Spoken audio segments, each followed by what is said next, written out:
Mendaki? Ada yang bilang mendaki itu capek, kotor, dan juga buang-buang waktu. Tapi percayalah, di balik semua itu, di setiap momen-momen pendakian, pasti akan selalu ada hal yang membuat berkesan dan akan menjadi cerita kelak nanti, seperti yang satu ini.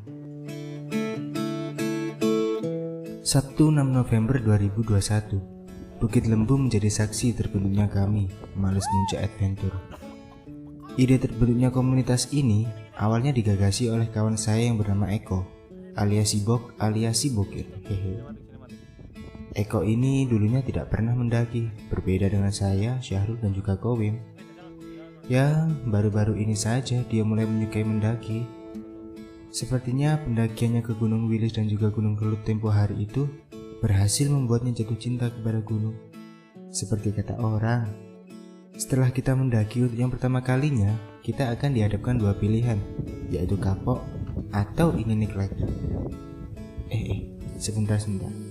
Kayaknya ada juga ya yang ketika di pendakian dia bilang kapok, minggu depannya minta naik lagi, haha.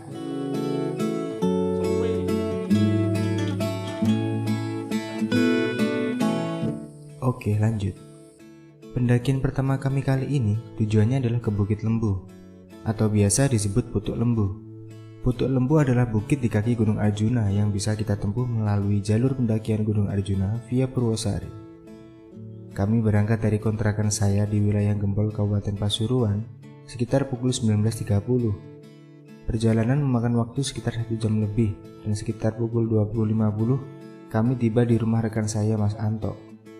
Rumah Mas Santo ini dulunya pernah dijadikan sebagai pos perizinan pendakian Gunung Arjuna via Purwosari, namun sekarang sudah dipindah. Kami berenam mulai berjalan sekitar pukul 9 malam start dari rumah Mas Anto. Sialnya, karena mungkin saya sudah lama tidak main ke sana, saya tidak tahu kalau ternyata di bawah pos 1 untuk Bugo sudah dibangun parkiran. Haha, dasar kurang riset, kata si Eko. Tapi biarlah, toh sudah lama juga saya tidak bersilaturahmi dengan Mas Anto dan keluarga. Perjalanan menuju pos 1 memakan waktu sekitar 45 menit. Sesampainya di sana sangat sepi sekali dan hanya satu tenda saja yang berdiri. Karena kami tidak mau terlalu malam sampai di area camp tujuan kami lanjut berjalan setelah beristirahat selama 10 menit. Perjalanan ke pos 2 Tampuono ini sedikit lebih berat dari sebelumnya. Jalan setapak yang sekarang sudah dipaving dan dengan tingkat kemiringan yang tajam membuat kinerja engkel kaki, betis, dan juga lutut semakin besar pula. Alhasil kami bolak-balik harus beristirahat sejenak melepas dahaga. Perjalanan ke pos 2 Tampuono memakan waktu sekitar 1,5 jam. Sesampainya di pos 2, saya langsung memesan teh hangat di warung yang ada di sana. Betapa nikmatnya menenggak teh hangat manis setelah dihajar dan tekan lagi. Setelah beristirahat kurang lebih 20 menit dan mengisi stok air di pos 2, kami lanjut berjalan. Naik sedikit dari pos 2, kita akan bertemu dengan persimpangan 4 dan kita ambil jalur yang ke kanan ke arah Putuk Lesung.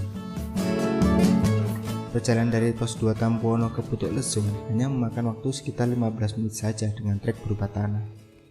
Sesampainya di Putuk Lesung, saya terkejut karena bekas gubuk yang dulu saya jadikan patokan jalur menuju Putuk Lembu ternyata sekarang sudah tidak ada. Bahkan bekas reruntuhan kayu-kayunya pun juga sudah hilang. Wah, ternyata memang sudah lama sekali saya tidak main ke sini. Banyak sekali yang berubah. Alhasil, saya harus belusukan dahulu menembus pepohonan-pepohonan yang rapat serta semak-semak belukar. Sebenarnya sih ada jalur lain, tapi jalur tersebut berada di area camp Putuk Lesung bawah. Malas kaki ini rasanya kalau harus memutar terlebih dahulu. Jalannya ketemu. Lega rasanya.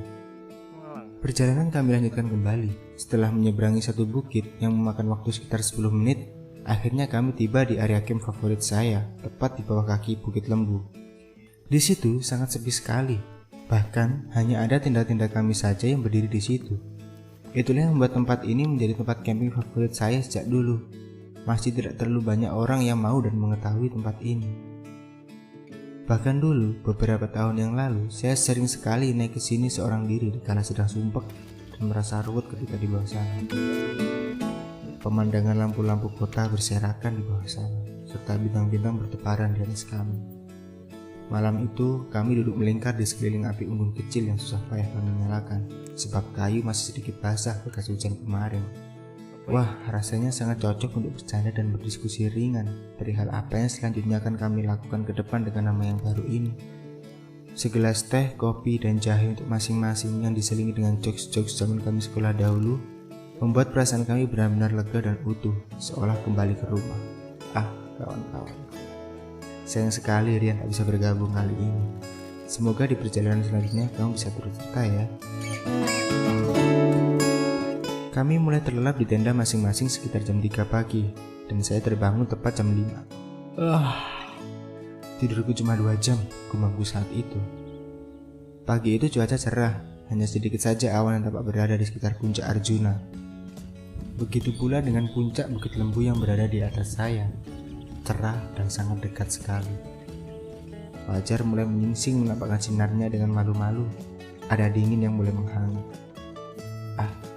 Ternyata kawan-kawanku juga sudah mulai keluar tenda. Begitu pula dengan kekasihku yang semalam meringkuk terus di dalam sleeping bag sembari mengenakan jaket tebalku. Memang ini adalah pengalaman pertamanya di camping di gunung. Maklumlah, belum terbiasa. Setelah berfoto-foto ria di spot-spot yang lumayan menarik, kami kembali ke area tenda kami, membagi tugas membuat hidangan sarapan. Menu sarapan pagi itu adalah nasi, sop, nugget, tempe, serta telur. Sembari memasak, tawa terus bergelak di antara kami. Tak apalah, toh di sekitar kami tak ada orang lain yang mendirikan tenda, serta frekuensi dan volume gelak tawa kami masih wajar dan tidak terlalu over sehingga tidak mengganggu penghuni asli hutan ini dan orang-orang yang bertenda di bawah sana. Nah, ini dia yang perlu diperhatikan oleh kawan-kawan yang suka mendaki juga. Ketika kita mendirikan tenda dan ada orang lain bertenda di sekitar kita, ada baiknya intensitas dan volume perbincangan, tawa dan juga musik dipelankan, terutama saat malam hari. Ya, saya tahu ini alam bebas, tapi bebas bukan berarti seenaknya sendiri. Kebebasan kita tetap terbatasi oleh kebebasan orang lain. Saya kadang merasa kesal terhadap pendaki-pendaki yang ketika di tengah malam, ia berbincang, tertawa, serta memainkan musik box cukup keras tanpa memperhatikan sekelilingnya. Pagi itu, rencana kami jalan-jalan ke puncak Bukit Lembu sebenarnya batal. Wah, ternyata memang pas sekali Eko memberikan nama Males Muncak Adventure ini. Kami benar-benar malas untuk beranjak naik ke sana. Hehe. Tak apalah. Toh kali ini yang kami kejar bukan puncak Bukit Lembu tersebut, melainkan kualitas diskusi yang kami perbincangkan di sepanjang perjalanan hingga detik ini. Semoga panjang umur kebaikan. Semoga panjang umur Males Muncak Adventure. Nantikan kami di perjalanan pendakian yang lebih seru berikutnya. Salam Lestari.